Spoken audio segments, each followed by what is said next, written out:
Hola estudiantes, bienvenidos al área de Desarrollo Personal, Ciudadanía y Cívica. El título es Deliberamos sobre el derecho al acceso al agua, segunda parte. Competencia, convive y participa democráticamente en la búsqueda del bien común. El propósito: en esta actividad practicaremos la deliberación, lo cual nos servirá para proponer acciones sobre el derecho al agua. Evidencia: van a proponer acciones para fomentar el ejercicio del derecho al acceso al agua. Para ello tienes que tener en cuenta los criterios de evaluación. Analiza la situación de su familia, comunidad, región o país sobre el derecho al acceso al agua. Establece opiniones sobre leyes que respaldan el derecho al acceso al agua. Establece consensos con sus compañeras, compañeros o familiares sobre el ejercicio del derecho al acceso al agua en nuestra comunidad, región o país. Participa cooperativamente en la propuesta de acciones para ejercer el derecho al acceso al agua. Estudiantes, ahora vamos a recordar los aspectos fundamentales del derecho al agua. A. El derecho al agua entraña libertades. Estas libertades están dadas por protección contra cortes arbitrarias e ilegales. Es decir, que a ninguna persona le puede cortar el acceso al agua potable de forma ilegal. La prohibición de la contaminación ilegal de los recursos hídricos, la no discriminación en el acceso del agua potable, que también se refiere a las empresas mineras, a las personas que no pueden contaminar los ríos ni lagos. B. El derecho al agua entraña prestaciones. Estas prestaciones comprenden de acceso a una cantidad mínima de agua potable para mantener la vida y la salud, el acceso a agua potable y servicios de saneamiento durante la detención, y la participación de la adopción de decisiones relacionadas con el agua y el saneamiento a nivel nacional y comunitario. Es decir, que debemos de valorar el uso del agua, usando de manera proporcional en cantidades mínimas para poder abastecer a toda la comunidad. C. El suministro del agua. Para cada persona debe ser continuado y suficiente para cubrir los usos personales y domésticos, que comprenden el consumo, el lavado de ropa, la preparación de alimentos y la higiene personal y doméstica. Otros usos domésticos del agua, como el que se da para las piscinas o la jardinería, no están incluidos en el derecho al agua. Es decir, que cada persona tiene que tener suficiente agua para su uso personal y doméstico, por ejemplo para tomar, cocinar, lavar ropa y también para nuestro aseo personal.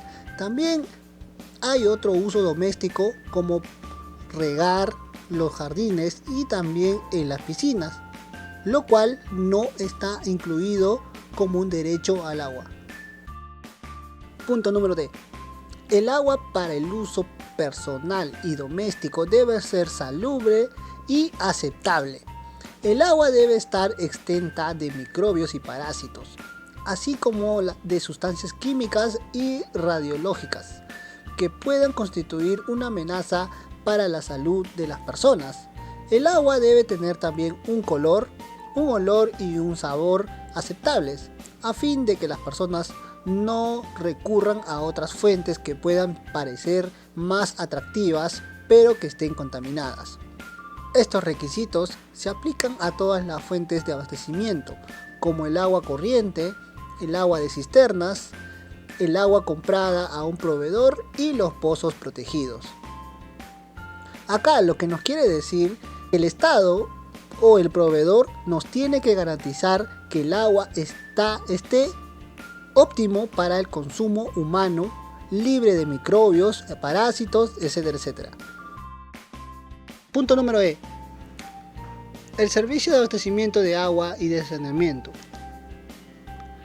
deben ser físicamente accesibles y estar al alcance de todos los sectores de la población, teniendo en cuenta las necesidades de determinados grupos, como las personas con discapacidad, las mujeres, los niños y los ancianos.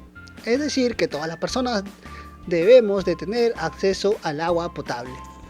A continuación les voy a presentar un video sobre el derecho al agua. ¿Sabías que el agua es tu derecho? El agua es la esencia de la vida. El agua potable y el saneamiento son indispensables para la vida y la salud, y fundamentales para la dignidad de toda persona. El derecho al agua abarca el acceso al agua necesaria para mantener la vida y la salud, y para satisfacer las necesidades básicas. Según la Organización Mundial de la Salud, se requieren entre 50 y 100 litros de agua por persona al día para cubrir la mayoría de las necesidades básicas y evitar la mayor parte de los problemas de salud. Sin embargo, las madres lactantes, las mujeres embarazadas y las personas que viven con el VIH-Sida necesitarán más de 50 a 100 litros de agua al día. El derecho al agua es un derecho humano básico. Sin embargo, aún hoy muchas personas carecen de acceso a fuentes mejoradas de agua potable y no disponen de servicios mejorados de saneamiento. Retos sociales y ambientales de alcance mundial, como la urbanización cada vez más rápida, el cambio climático, la creciente contaminación y deterioro de los recursos hídricos, así como la pobreza y desigualdades, son la causa de que aún no todas las personas puedan acceder al agua. El Estado, al ratificar el Pacto Internacional de Derechos Económicos, Sociales y Culturales, se comprometió a garantizar que todas las personas tengan acceso a una cantidad suficiente de agua potable para el uso personal y doméstico, que comprende el consumo, el saneamiento, el lavado de ropa, la preparación de alimentos y la higiene personal y doméstica.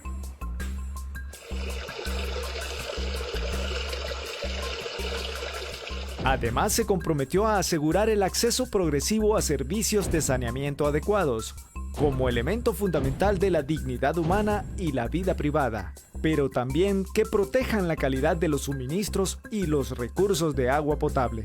El Estado debe velar por la protección de las fuentes de agua para que no sean contaminadas, sobreexplotadas ni arrebatadas a pueblos y comunidades indígenas.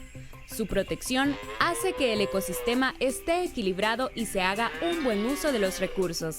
El Estado tiene obligaciones específicas, especialmente con determinados grupos, tales como las personas privadas de libertad, las personas trabajadoras, las personas refugiadas y las personas desplazadas, las personas de edad y los pueblos indígenas. En ningún momento debe existir discriminación alguna hacia estos grupos. Los servicios de abastecimiento de agua y de saneamiento deben ser físicamente accesibles y estar al alcance de todos los sectores de la población, teniendo en cuenta las necesidades de determinados grupos, como las personas con discapacidad, las mujeres, niñez y las personas de edad. La accesibilidad a los servicios de agua supone también que ningún individuo o grupo debería verse privado del mismo por no poder pagar. El Estado debe adoptar las medidas necesarias para la aplicación de políticas de precios accesibles. Las escuelas y centros de estudio, hospitales, trabajos, centros de detención y albergues, entre otros, son lugares en los que no debe faltar el agua potable y servicios de saneamiento. El acceso al agua potable y sistemas de saneamiento es tu derecho. Conócelo y exígelo. Ahora vamos a leer la Ley de Reforma Constitucional que reconoce el derecho de acceso al agua como derecho constitucional. Ley número 30588, publicada en el Diario Oficial El Peruano con fecha 22 de junio del año 2017. Artículo 1. Incorporación del artículo 7A de la Constitución Política del Perú. Incorpórase el artículo 7A de la Constitución Política del Perú conforme al texto siguiente. Artículo 7A. El Estado reconoce el derecho de toda persona a acceder de forma progresiva y universal al agua potable. El Estado garantiza este derecho priorizando el consumo humano sobre otros usos. El Estado promueve el manejo sostenible del agua, el cual se reconoce como un recurso natural, esencial y como tal, constituye un bien público y patrimonio de la nación. Su dominio es inalienable e imprescriptible. Ahora, estudiantes, vamos a responder a las siguientes preguntas. 1. ¿Qué opinión tenemos sobre el artículo 7A de la Constitución Política del Perú? Me parece bien que el Estado reconoce el derecho de toda persona a acceder de forma progresiva y universal al agua potable, porque el agua es indispensable para la vida humana. 2. Considerando la ley número 3058.8, ¿cuál es la realidad sobre el acceso al uso del agua potable en nuestra localidad o comunidad? En mi comunidad no respetan esta ley porque en algunos lugares el agua nos brindan solamente por horas y no nos abastece para cubrir todas nuestras necesidades. Sin embargo, en algunos sectores de mi comunidad sí cuentan con agua potable y lamentablemente le dan mal uso dejando abiertas las cañerías cuando riegan su jardín. 3. ¿Qué podemos hacer ante la realidad de nuestra comunidad o región sobre las limitaciones del acceso al agua?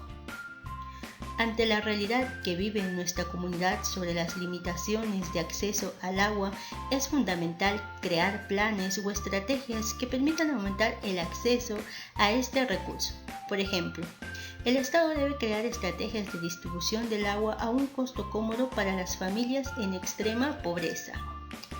Buscar otras fuentes de agua, por ejemplo, aguas subterráneas.